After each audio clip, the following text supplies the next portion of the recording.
That meal you used to love doesn't taste the same anymore, does it? Maybe you noticed it quietly. A favorite soup that seemed flat, coffee that lost its richness, or a home-cooked dish you've made 100 times that suddenly needed more salt, more seasoning, more something. You might have wondered if it was the recipe or the ingredients, but deep down you had a feeling it was you. And you're right, but here's the good news.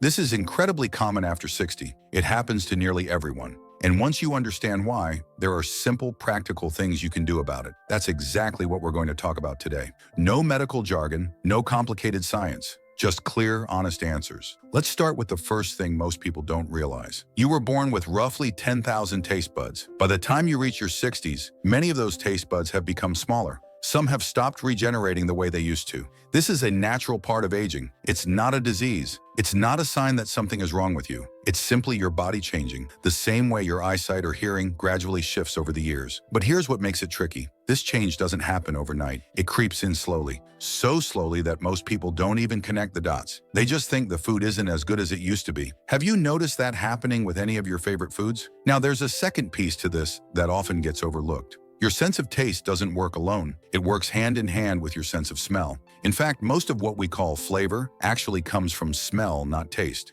Think about that for a moment. When you have a cold and your nose is stuffed up, everything tastes like cardboard. That's because your sense of smell was doing most of the heavy lifting all along. After 60, your sense of smell also gradually weakens. So now you have two systems working with less power: taste buds that are less sensitive, and a nose that picks up fewer aromas. Together, that's why meals can start to feel dull or flat, even when nothing about the recipe has changed.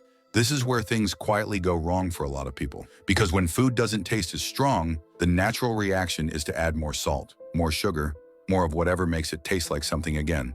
And that's completely understandable. But over time, reaching for the salt shaker meal after meal can slowly push your blood pressure in the wrong direction. Extra sugar can affect your energy and your weight. Most seniors are surprised when they learn that their increased salt use didn't start from a craving. It started because their taste simply faded, and they were trying to compensate without even knowing it. If you're still watching, type 2 in the comments. Let me share something that might sound familiar. There's a woman named Margaret. She's 67, lives on her own. She's a good cook, always has been. But over the past couple of years, her daughter started noticing that Margaret's meals were getting saltier and saltier. At a family dinner one evening, the soup was almost too salty for everyone else at the table. But for Margaret, it tasted just right. Margaret wasn't being careless. She simply couldn't taste the salt the way she used to. Once her daughter gently pointed it out, Margaret started making a few small changes. And that's where the helpful part of this conversation begins. So what actually helps? The first thing is to lean into herbs and spices instead of salt and sugar. Fresh garlic, a squeeze of lemon, rosemary, ginger, cumin, black pepper.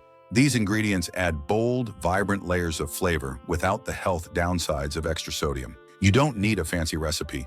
Even adding fresh herbs to scrambled eggs in the morning can make a surprising difference. Here's something many people don't realize. Texture and temperature also play a big role in how satisfying food feels. A warm bowl of oatmeal with crunchy walnuts on top is far more interesting to your senses than the same oatmeal served lukewarm and plain.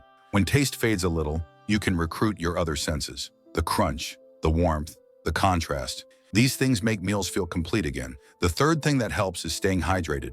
A dry mouth makes everything taste weaker. And after 60, many people experience more dryness, sometimes from medications, sometimes simply from not drinking enough water throughout the day. Keeping a glass of water nearby during meals and sipping regularly can genuinely improve how food tastes. Speaking of medications, this is a big one. Certain common medications can dull your sense of taste or leave a metallic, bitter flavor in your mouth.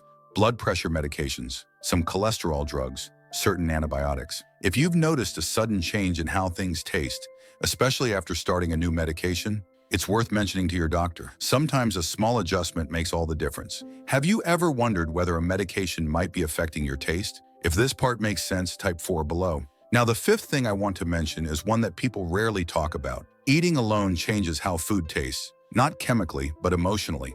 When you eat with someone, when there's conversation and connection at the table, meals feel more enjoyable.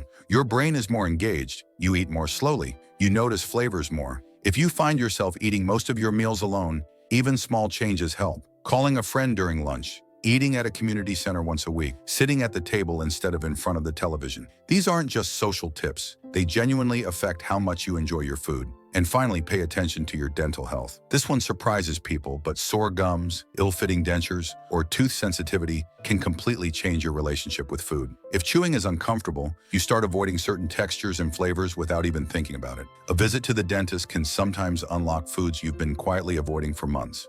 Let me bring this all together. Your sense of taste changing after 60 is normal. It's not something to worry about, but it is something to respond to. Not with fear, with small, gentle adjustments, more herbs, more texture, better hydration, a conversation with your doctor about medications, company at the table when possible, and keeping up with your dental care. These aren't dramatic changes, they're quiet ones, the kind you fold into your daily routine without disrupting anything. But over time, they bring real enjoyment back to your meals. And meals matter. They're not just about nutrition, they're about comfort, routine, memory, sharing time with the people you love. You deserve to enjoy every bite. Is there a food that doesn't taste the way it used to for you? I'd love to hear about it in the comments. Sometimes just sharing that experience helps someone else realize they're not alone in this. If you found this helpful, feel free to subscribe. We share calm, practical videos like this every week, made specifically for people who want honest answers without the noise. Thank you for watching, take good care of yourself, and I'll see you in the next one.